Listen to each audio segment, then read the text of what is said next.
The Acoustica Reverb is a great, easy-to-use plugin for adding just the right amount of reverb to your recordings. To give you an idea of what reverb is, you might think of singing in the shower. The Phantom of the Opera is here, Figaro. Or shouting across a parking garage. Hey yo, Tony, you forgot your donuts over here. Or even a huge reverb like yelling into the Grand Canyon.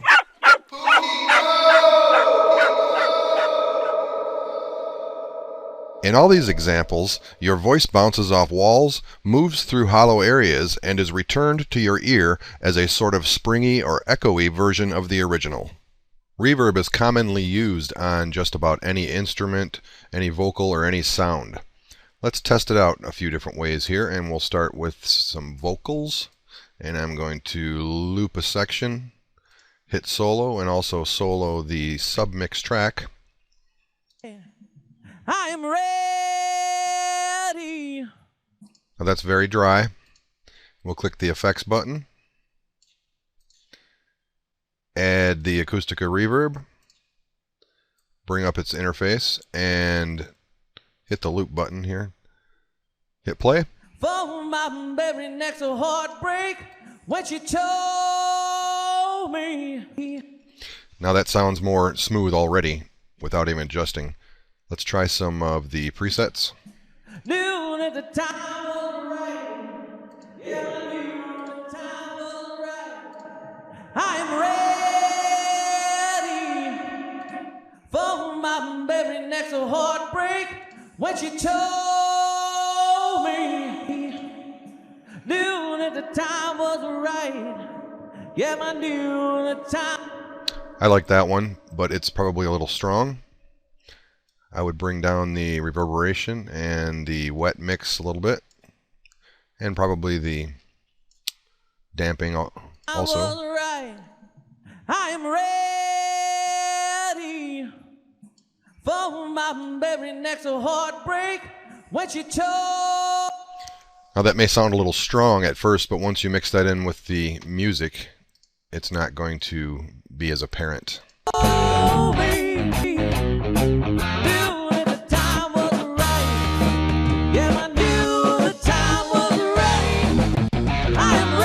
So as you can hear, the reverb sort of extends the notes that the vocalist is singing and also smooths out any low or high spots, or maybe even it helps with the tuning of the voice a little bit by extending the correct notes to cover up the bad notes.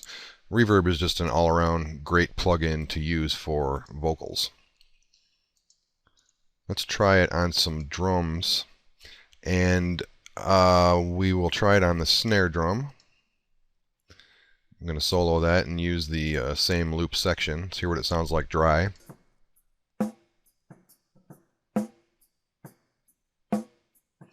And that is a dry snare drum, for sure. Let's add the Acoustica Reverb to it. Another way I can bring that interface up is just to right-click the effects button. We'll play it now.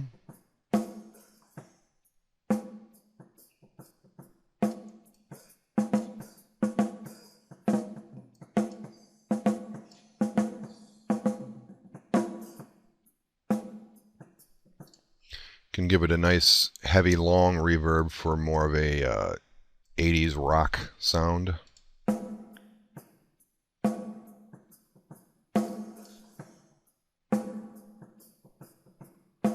Or you can give it a pop music type of snare with shortening up the reverb.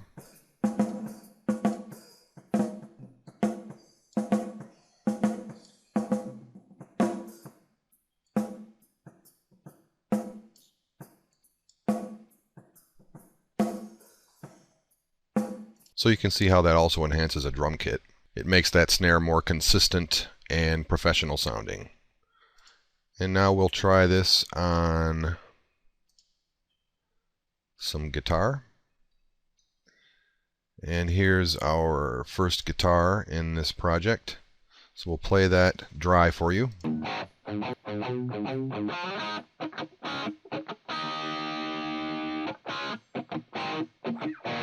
And this is a good track to use for a demo for this, because that guitar is very choppy. It stops a lot.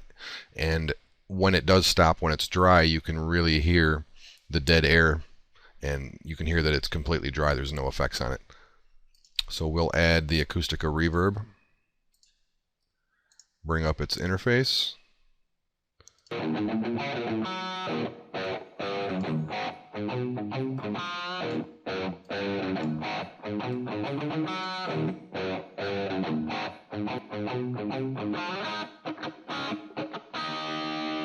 Well, that smooths out the spots where the guitar stops. You could also do a big arena type of sound by stretching out that reverberation.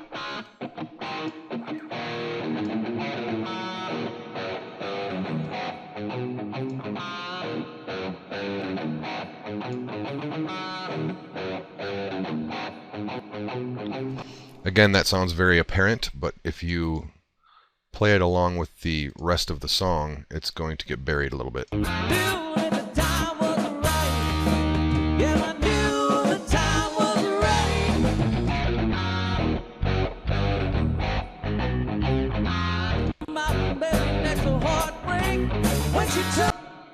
So once you get your reverb on your drums, your guitars, your vocals, and then maybe even put a reverb on the master track, you're going to have a much smoother mix than you started off with.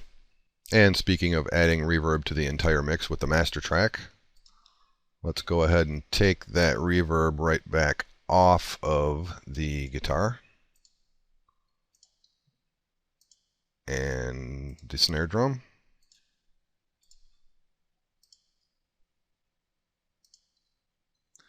And the vocal. And then I'm going to hit the track button and show a master track. So here we have the master track, and I'm going to add the Acoustica Reverb.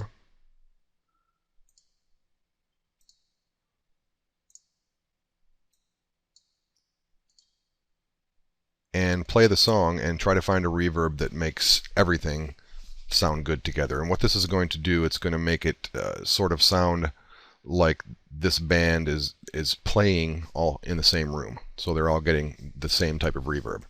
So we could say, hey, this band recorded this song in the Grand Canyon, and here's what it sounded like. When you see me with just 24 minutes from midnight. But of course you probably wouldn't want to do that. So we'll find a reverb that's going to work for the entire mix and see what it sounds like.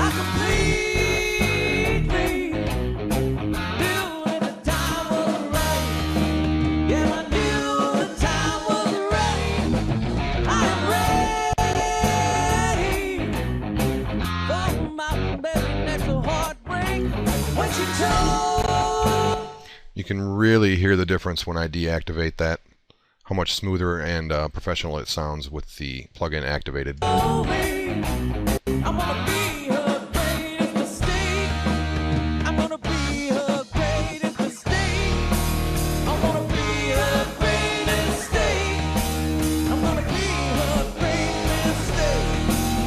hope this video has helped you understand the Acoustica Reverb plugin a little bit better and how it can enhance your mixes. Thanks for watching.